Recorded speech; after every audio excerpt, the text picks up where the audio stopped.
발락과 발람 이야기는 이스라엘이 외부 공격으로부터 무너지지 않는다는 사실을 확실하게 보여주었습니다. 그런데 문제는 내부 공격이었습니다.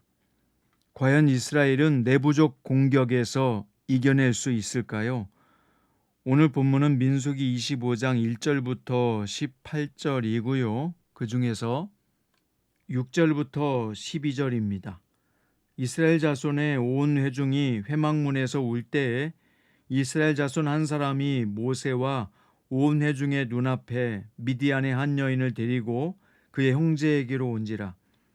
제사장 아론의 손자 엘르아살의 아들 비느하스가 보고 회중 가운데서 일어나 손에 창을 들고 그 이스라엘 남자를 따라 그의 막사에 들어가 이스라엘 남자와 그 여인의 배를 꿰뚫어서 두 사람을 죽이니 연병이 이스라엘 자손에게서 그쳤더라. 그 연병으로 죽은 자가 2만 4천 명이었더라. 여호와께서 모세에게 말씀하여 이르시되 제사장 아론의 손자 엘르아살의 아들 비느하스가 내 질투심으로 질투하여 이스라엘 자손 중에서 내 노를 돌이켜서 내 질투심으로 그들을 소멸하지 않게 하였도다. 그러므로 말하라. 내가 그에게 내 평화의 언약을 주리니. 아멘. 오늘 말씀의 제목은 멸망과 회복의 길입니다. 우리가 본문을 통해서 추측해 보건대 발람은 순순히 자기 집으로 돌아가지 않고 이스라엘의 약점을 파악해서 그들을 성적 타락과 우상 숭배로 유도한 것으로 보입니다.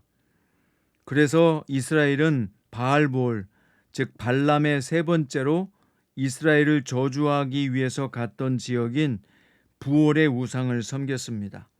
이것은 하나님의 진노를 사기에 충분한 일이었고요. 하나님은 진노하셔서 모세에게 백성들의 수령들을 잡아 태양을 향해서 목을 메어 달라고 명령하셨습니다. 모세는 이스라엘 재판관들에게 바알볼의 가담한 자들을 죽이라고 명령합니다. 과거에 시내산에서 금송아지를 숭배했을 때와 마찬가지로 다시 한번 이스라엘 내에서 동족을 살육해야 되는 일이 일어난 것입니다. 이스라엘 온 회중이 회막문 앞에 모여서 회개하고 있는데 그 중에 아직도 음행에 빠져 있는 자가 있었습니다. 이것을 본 대제사장의 엘르아살의 아들 비느하스는 의분에 타올라서 손에 창을 들고 들어가서 그 남자와 여인의 배를 꿰뚫어 처형해 버렸습니다. 그러자 연병이 그쳤다라고 말씀합니다. 그런데 이스라엘은 이미 2만 4천 명, 거의 한 지파가 전멸하는 수준의 피해를 입었습니다. 하나님은 비느하스가 내 질투심으로 질투하였다 하시며 하나님의 진노를 대신 실행함으로써 이스라엘 전체가 소멸당할 위기에서 벗어나게 했다고 인정하시면서 비느하스에게 평화의 언약을 주시는데, 이것은 죽임당한 자들의 친족들로부터 보복당하지 않게 하신다는 뜻입니다. 비느하스의 행동에는 엄청나게 큰 용기가 필요했습니다. 비느하스가 처형한 시므리라고 하는 사람은 시므온 지파의 지도자였고 함께했던 고스비는 미디안 수령의 딸이었기 때문에 이후에 큰 문제가 될 수도 있었던 것입니다. 그런데 비느하스는 하나님의 진노를 온전히 이해했기 때문에 이후 자신이 당할 일을 두려워하지 않고 행동했던 것입니다. 이러한 비느하스로 인해서 하나님의 진노는 이스라엘에게서 미디안으로 옮겨갔습니다.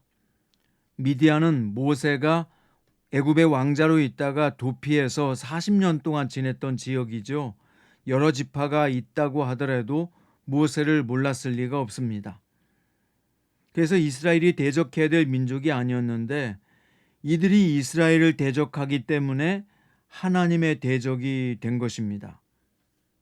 자, 이 본문을 통해서 우리에게 하나님은 무슨 말씀을 가르쳐 주기를 원하실까요? 이미 민수기 22장과 24장에서 발람이 전한 예언대로라면 이스라엘은 하나님께 복을 받아야 될 민족입니다. 그런데 왜 재앙을 맞이했습니까? 그들이 유혹에 넘어갔기 때문입니다. 외부적 공격은 이겼지만 내부적 타락에는 넘어가고 말았던 것입니다. 그래서 발람은 꾀를 내어서 이스라엘 백성이 이방 여인들과 음행하도록 조장한 것입니다. 민수기 26장부터는 출애굽 2세대, 즉 만나 세대 이야기가 시작되기 때문에 오늘 본문은 출애굽 1세대의 마지막 기록입니다.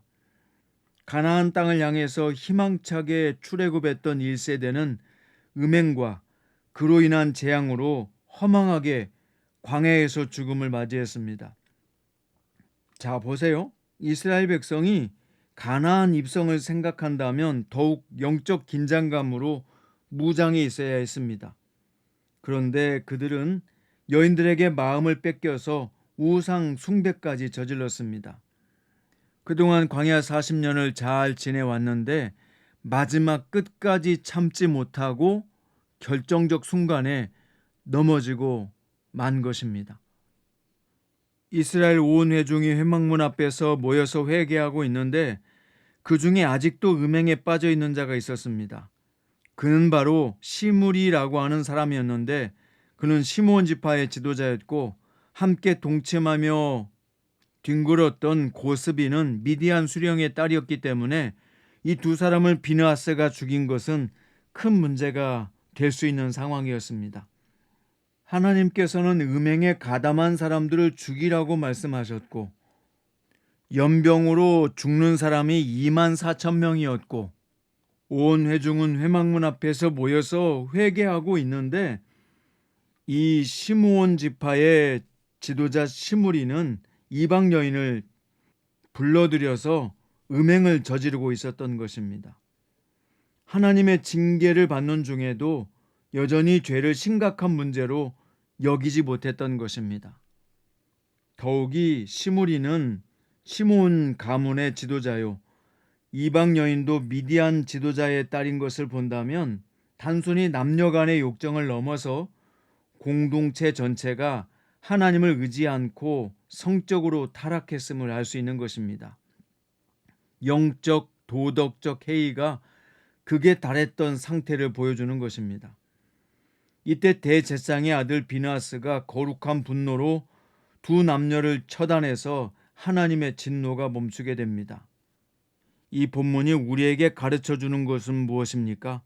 하나님의 백성이 안전을 보장받는 유일한 길은요, 하나님의 말씀에서 떠나지 않는 것뿐이라는 것입니다. 현대사회의 문화라는 것이 음란하고 거짓되고 하나님을 대적하는 문화입니다. 그런데 우리도 비느하스처럼 하나님의 백성이라는 정체성을 확고하게 가져야 합니다. 내가 하나님의 사람이라는 분명한 확신과 정체성이 필요한 것입니다. 이게 분명하지 않으면 이스라엘 백성들이 광야 40년 동안에 그동안 잘 참고 인내해 왔으면서 막판에 넘어지는 오늘 2만 4천 명의 연병 때문에 죽은 사람들처럼 되고 마는 것입니다. 사랑하는 여러분, 신앙생활을 잘 하다가 정말 인생의 마지막에서 하나님을 떠나거나 시험에 들거나 신앙을 잃어버리는 경우도 종종 있습니다. 이것은 마치 농부가 1년 내내 씨를 뿌리고 뜨거운 떼약볕 아래서 고생하면서 곡식을 거두다가 막판에 관리하지 못해서 완전히 풀밭으로 만들어버리고 아무것도 거두지 못하는 경우와 같습니다. 사랑하는 성도 여러분, 지금까지 신앙생활 잘해 오셨습니다. 그렇기 때문에 오늘 이 말씀을 듣고 있는 거 아니겠습니까? 그동안 많은 유혹과 시험이 있었지만 잘 견디고 참아 오셨습니다.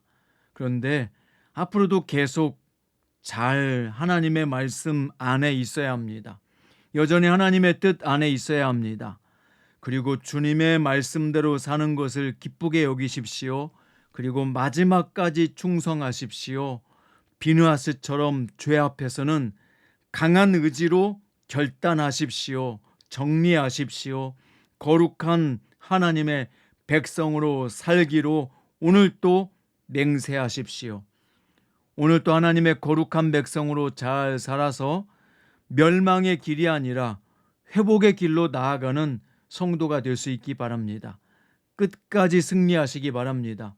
마지막 주님을 만나게 될 바로 그 마지막 날까지 인내하면서 순종하면서 하나님의 멋진 백성으로 살아남는 비느하스와 같은 승리자들 되시기를 우리 주 예수님의 이름으로 축원드립니다.